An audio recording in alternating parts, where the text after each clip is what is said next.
On the day of the college entrance exam, just as my childhood friend and I caught the last shuttle bus for the exam, I discovered that one of the parents on board was a fugitive murderer. I knew he would impulsively kill, but I remained calm and got off the car alone, because in my previous life, I decisively urged my childhood friend and best friend to get off the car, but they said I had a persecution complex, and others cursed me for being unlucky. I had no choice but to threaten my childhood friend with my life to force him off the car, but my best friend insisted on staying, and in the end, she and everyone else in the car were taken to the wilderness and brutally dismembered. My childhood friend and I dashed into the exam hall just before the deadline. On the surface, he was grateful that I had saved him, but on the day the results were released, he tied me up in front of my best friend's grave and poured a bucket of sulfuric acid over my head. Why didn't you insist on letting Xiao Jin get off the bus? It was you who caused her tragic death. You don't deserve to live in this world. I was tortured to death by him, and when I opened my eyes again, I had returned to the day we all boarded the bus together. When I regained consciousness, Jiang Jingyi was pushing me to the back as if it were the most natural thing in the world. He placed his schoolbag next to Xia Jin in the front, and 2 meters further ahead by the rear door sat Su Hao's father. Last night, I learned from my police officer uncle that Su Hao's father had killed the homeroom teacher of the neighboring class, and a formal warrant for his arrest would be issued today. Before I could snap out of my shock and fear, Jiang Jingyi's voice, filled with disgust, rang out first. Xiao Jin has been feeling uneasy as the exams approach, so she just wanted me to chat with her to ease her tension. Xiao Wanchu, you usually call yourself her best friend, so how come you can't even understand such a small thing now? Xia Jin leaned forward from the front seat, her smile exactly the same as in her past life. Wanchu, I didn't mean to steal your Jingyi, but I'm so nervous today that I can hardly breathe.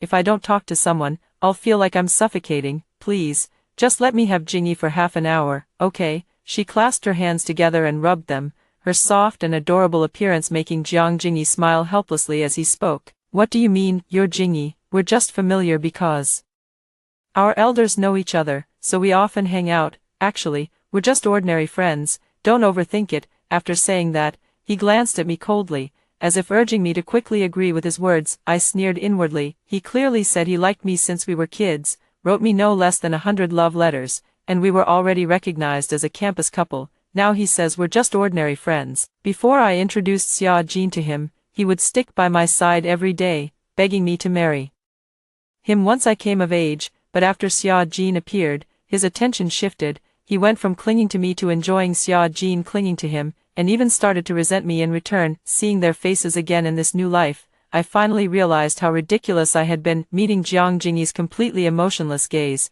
I simply picked up my bag. Feel free to chat, I'll take a taxi. Jiang Jingyi didn't expect me to let it go so easily, looking puzzled, when Xia Jin suddenly exclaimed, Wanchu, are you mad at me? It's all my fault. The seemingly calm gaze by the car door turned toward me, and I forced myself to walk confidently with big strides. Just as I was about to take the last step, the strap of my backpack was suddenly grabbed. As I stumbled, the car door closed, and the driver's announcement echoed throughout the carriage. All examinees and parents, please remain seated. We will continue to the next stop. The front door is malfunctioning. Please use the rear door for boarding.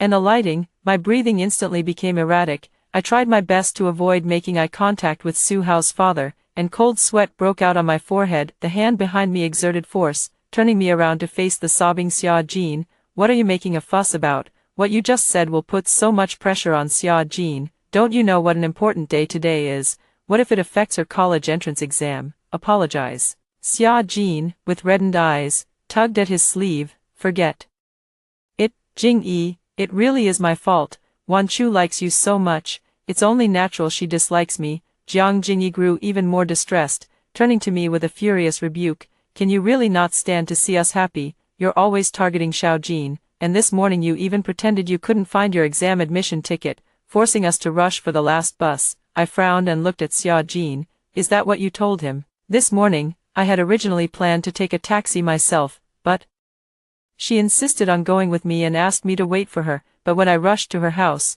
she claimed she couldn't find her exam admission ticket and insisted on waiting until Jiang Jingyi came to find us. Only then did she slowly take the ticket out from the drawer. In my previous life, I thought she was just too nervous and forgot, but now I know she was deliberately trying to ruin my image in Jiang Jingyi's eyes. I tightened my grip on my backpack strap and saw Xia Jin wiping the tears from her cheeks with the back of her hand. She nodded and said, "Wan Chu, we don't blame you, but next time, remember to prepare all your documents in advance." Jiang Jingyi raised his chin and said, "Xiao Jin says she doesn't blame you, but you must apologize to her and promise not to put pressure on her again in the future. Next time." Later, I sneered coldly, sitting in the first row behind the car door for easy exit. "No need for next time or later. I guarantee I won't bother you again this time."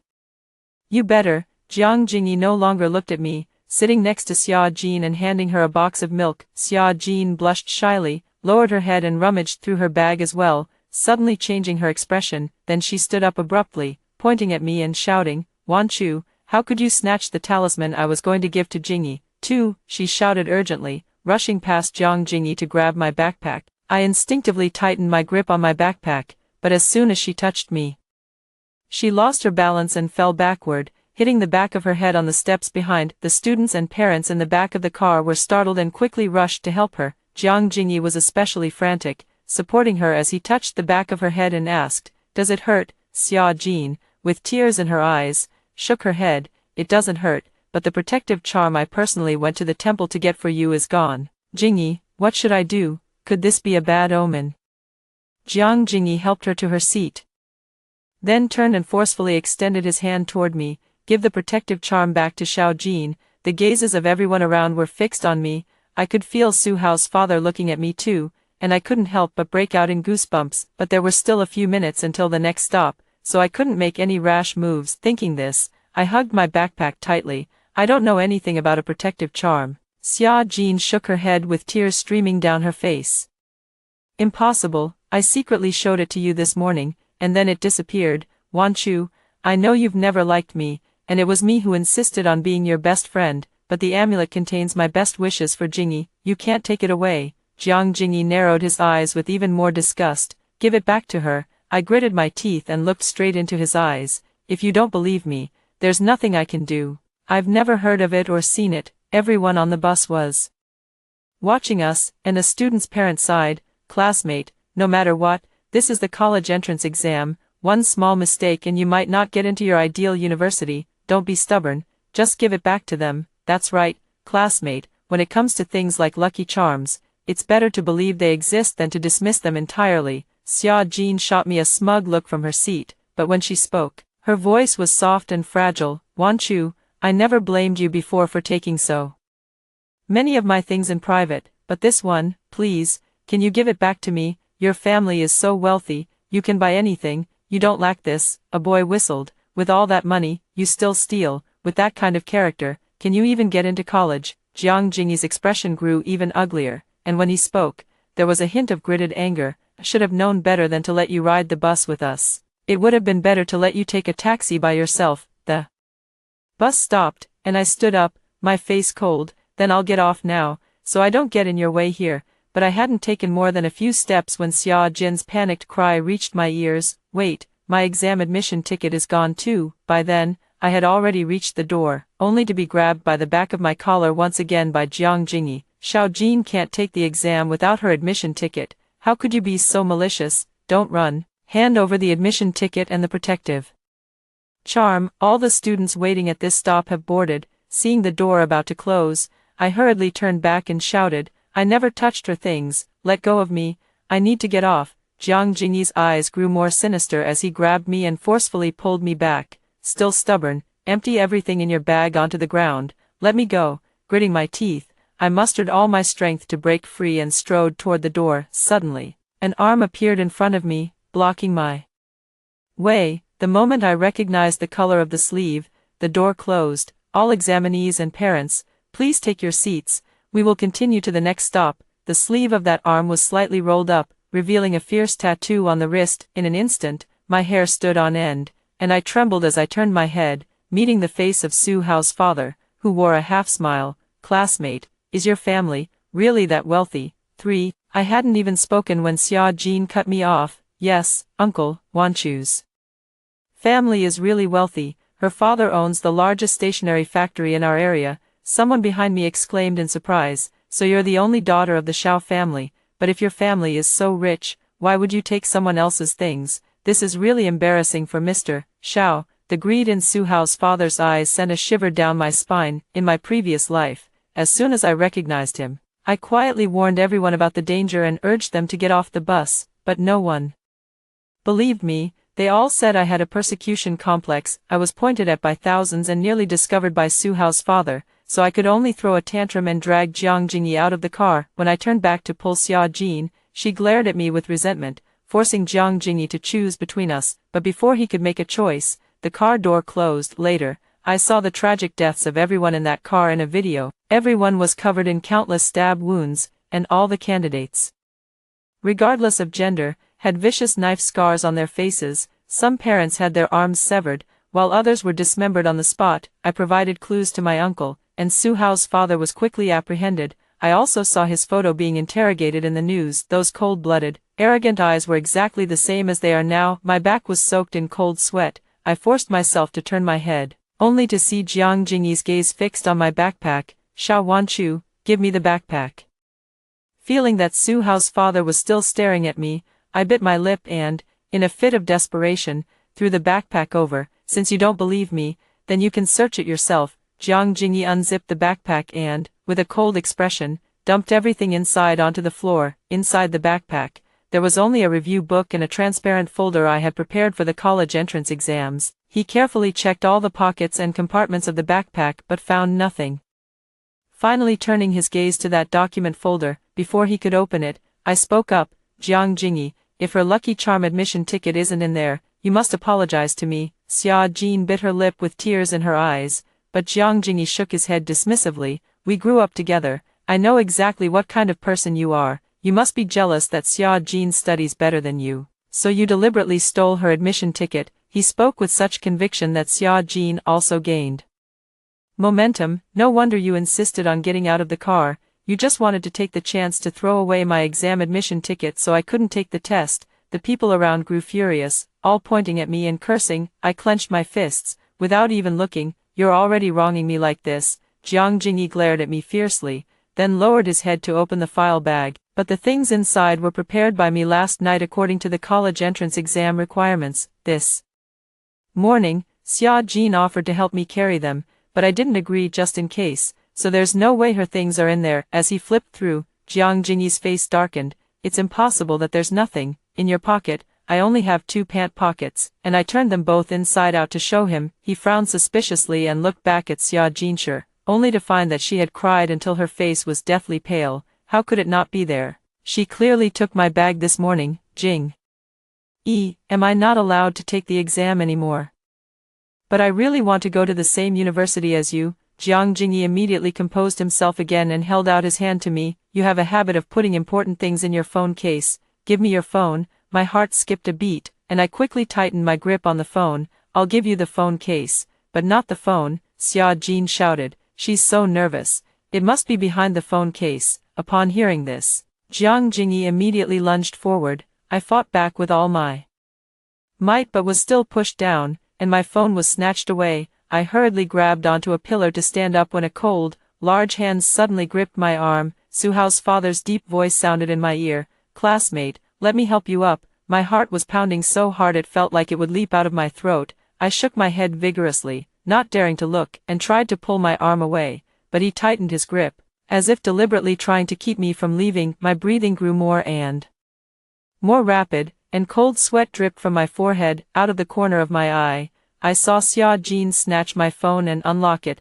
The next second, she screamed. Xiao Wanchu sent a WeChat to his uncle saying there's a fugitive murderer on our bus. For time seemed to stand still. Jiang Jingyi took my phone, and Xia Jin, like everyone else, was scrutinizing the people in the car. Even the driver in front frowned and glanced back through the rearview mirror. Everyone's eyes held panic and confusion, but I was the only one so tense I could hardly breathe. My gaze slowly drifted downward, finally settling on the fingernails digging into my skin. A terrifying panting sound brushed against my neck, rising and falling in sync with the mocking laughter of the male parent in the front seat. This young girl isn't very old, yet she's already developed such severe paranoia. A single sentence put everyone in the car at ease. The old man said, exactly, we're all here to take our kids to the college entrance exam. Both the kids and parents are focused on today's most important test.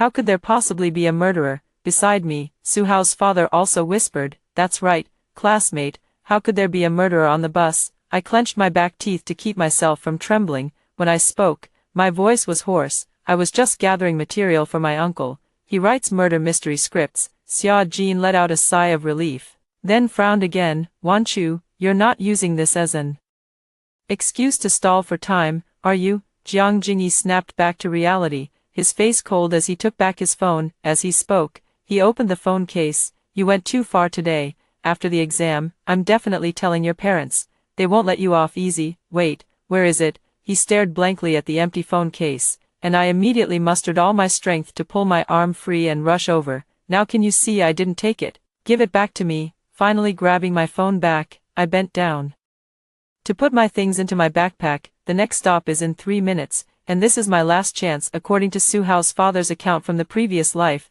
he hijacked the driver to change direction at the stop before the exam site, and only started taking action after the bus drove into a remote alley, and the next stop is the second to last stop. I must get off. Holding my backpack tightly, I simply stood by the door, keeping a meter's distance from Suhao's father, Jiang Jingyi, who was behind me, thought for a moment before turning back to ask, "Xiao Jin, why don't you think again?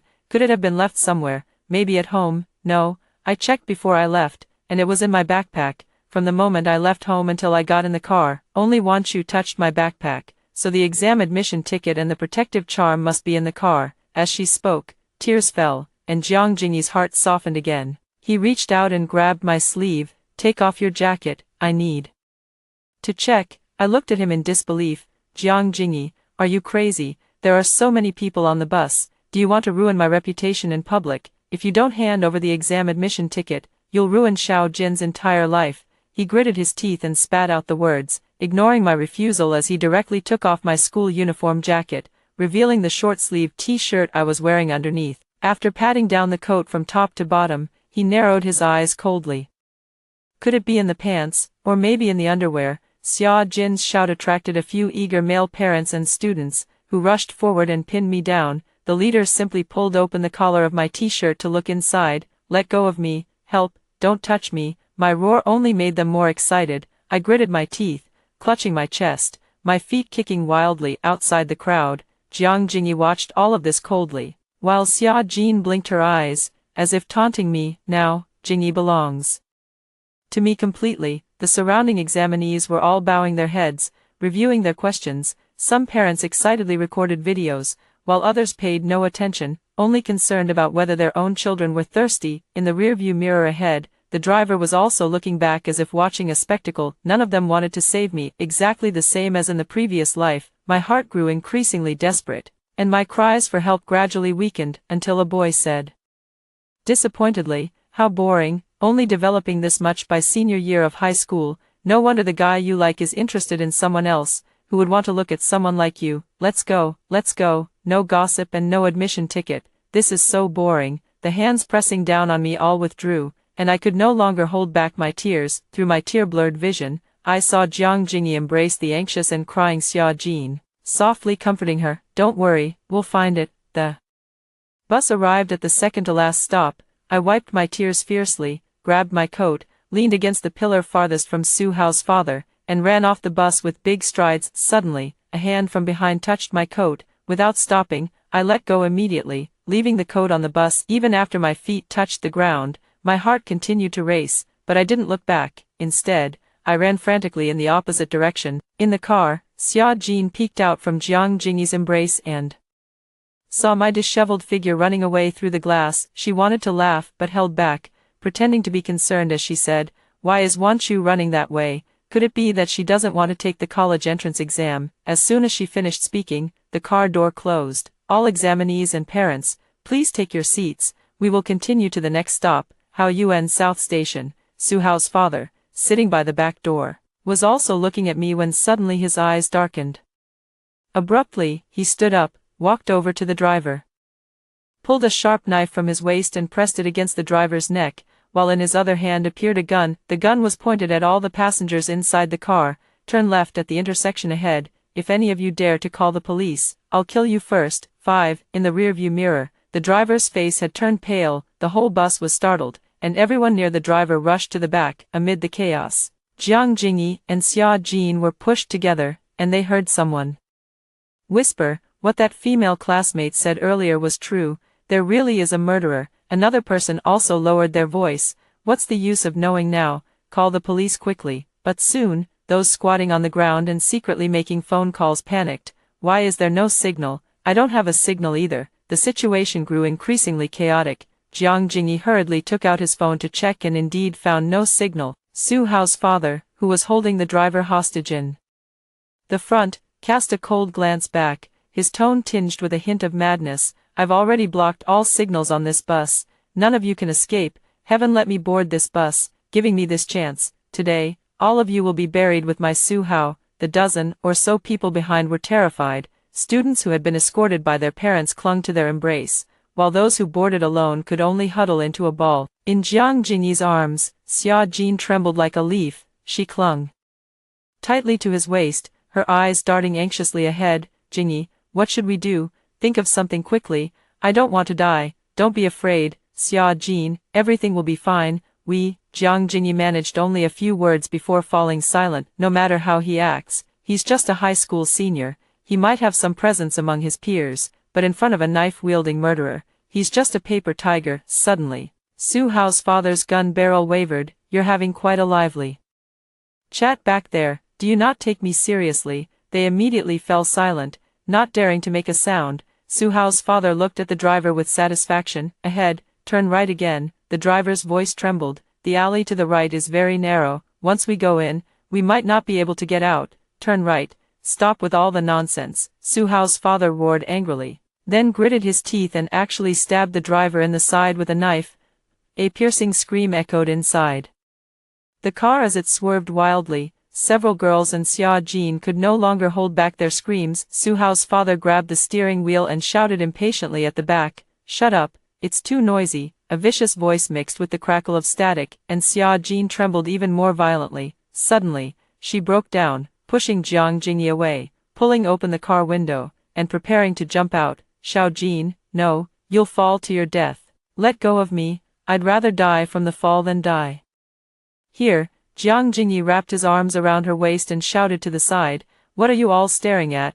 Come and help." But just like at every stop before, the people on the bus were lost in their own fears, and no one cared whether she lived or died. Jiang Jingyi was momentarily dazed, but the wind howling past outside the window snapped him back to reality, and he pulled her back with force, just as he helped her steady herself. Two items suddenly fell from Xia Jin's pants pocket. On the folded exam admission ticket, the name, Xia Jin, was clearly written. Beside it was a talisman stained with black pigment. "This is..." Xia Jin was still crying, but Jiang Jingyi suddenly remembered the message I had sent to my uncle on my phone. Xiao Wanchu, her uncle is a police officer, so she knew there was a murderer on the bus from the start, and yet I treated her like that. His voice was so soft that only he could hear it. By the end, he suddenly noticed everyone around him staring out the window in horror. Jiang Jingyi followed their gaze and was shocked to see that the bus had already turned into a dead-end alley. The walls on either side were only a fist's width away from the windows. Even if they climbed out,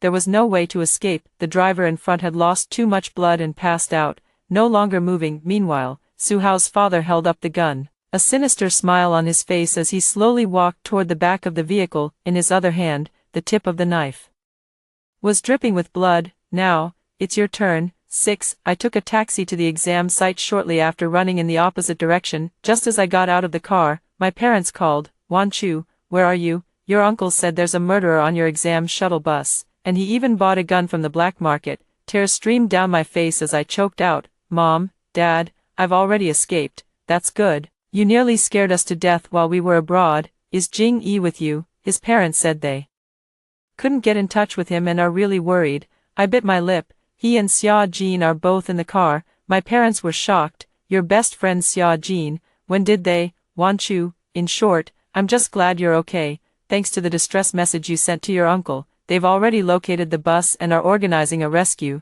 Don't worry, Jingyi will be fine." The painful image from my past life flashed before my eyes. Jiang Jingyi tying me up in front of Xia Jin's grave and pouring sulfuric acid over my head, causing a sharp pang of agony in my heart. In my previous life, I genuinely wanted to save them, which is why I immediately sent a message to my uncle for help after getting in the car, including our location, and desperately tried to persuade them to get out, only to end up with such a fate. In this life, I wanted to stay away from them, yet I was publicly humiliated. I still don't understand how over a decade of childhood friendship could be overshadowed by just a few words from Xia Jin. Mom, Dad, I need to go in for the exam now. Alright, you go ahead and relax. Mom and Dad will buy tickets to return home right away. If we had known it would turn out like this, we would have insisted on coming back to accompany you through the college entrance exam. With my phone turned off, I entered the examination hall. Although the incident in the car that morning had affected my mindset, I managed to focus on answering the questions within the first 10 minutes of the exam. When I left the exam hall in the afternoon, my parents were already waiting for me outside the school. Before I could speak, my mother quickly said, "Wan Chu, don't be afraid, Jingyi and Xia Jin have both been rescued." But she hesitated, and my father continued, "Jingyi was stabbed twice in the stomach and has just been revived. Your best friend has several cuts on her face and is terrified." Talking nonsense. Her parents are planning to send her for psychological counseling, but at least both of them are still alive. While several other passengers died, Mom poked his arm. "Don't scare the child." I interrupted them. "Was Su Hao's father arrested?" "He was. There was surveillance in the bus, so he couldn't deny it." "Mom, Dad, I want to see the surveillance footage." My parents took me to the police station, and my uncle, considering I was the one who initially reported the case, opened the surveillance footage for me to watch. When they saw me being bullied in public, my parents could no longer sit still and angrily cursed Jiang Jingyi, and I thought this kid was outstanding. Never imagined he'd dare treat my daughter like this. No way. The Jiang family must apologize to Wan Chu. My parents stormed out in righteous anger, leaving me alone behind. After seeing Xia Jin's own exam admission ticket and protective talisman fall out of her pocket, I clenched my pants tightly and gritted my teeth. In the surveillance footage, when Su Hao's father was holding a knife and walking toward the back of the car, someone asked him, "I don't even know you, why are you doing this to me?" He raised his hand and wiped his cheek with the back of it, leaving a bright red streak on his face. When he spoke, his voice was filled with resentment and bitterness. "Some of you were even my son's classmates, but you never cared about him." A boy who had once torn off my clothes said, "Didn't Su Hao take a month off because he wasn't feeling well?" That's the homeroom teacher talking nonsense. My son was bullied by you and jumped to his death a month ago, but the school said the situation was special before the college entrance exam and asked me to pretend nothing happened. My son is gone, how can I pretend nothing happened? So, Su Hao's father suddenly paused, a smile curling at the corner of his mouth. "I killed your homeroom teacher and also took 1,000,000 yuan from her home safe. To be honest, the police are looking for me. I originally planned to take this bus to cover my tracks and run when we reach the exam site, but at the last stop, there's my son's favorite basketball court, so I decided on the spot to kill you all to keep him company." Su Hao's father grew more and more agitated as he spoke, and Su Hao's classmates, who were also present, trembled with fear. Xia Jin's face turned deathly pale. Whether it was the word police that triggered her or not, she suddenly lost control and shouted, "Xiao Wanchu's uncle is a police officer. She must have gotten off the bus to call the police." Jiang Jingyi hurriedly covered her mouth, but it was already too late. Su Hao's father frowned, realizing he needed to act quickly, so he strode over and pulled Xia Jin away. She turned back in a panic and shouted, "Jingyi, save me." But Jiang Jingyi gritted his teeth, his eyes filled with disgust and hatred. "If you hadn't falsely accused Wan Chu of stealing your exam ticket, she wouldn't have gotten off the car and left me behind. You deserve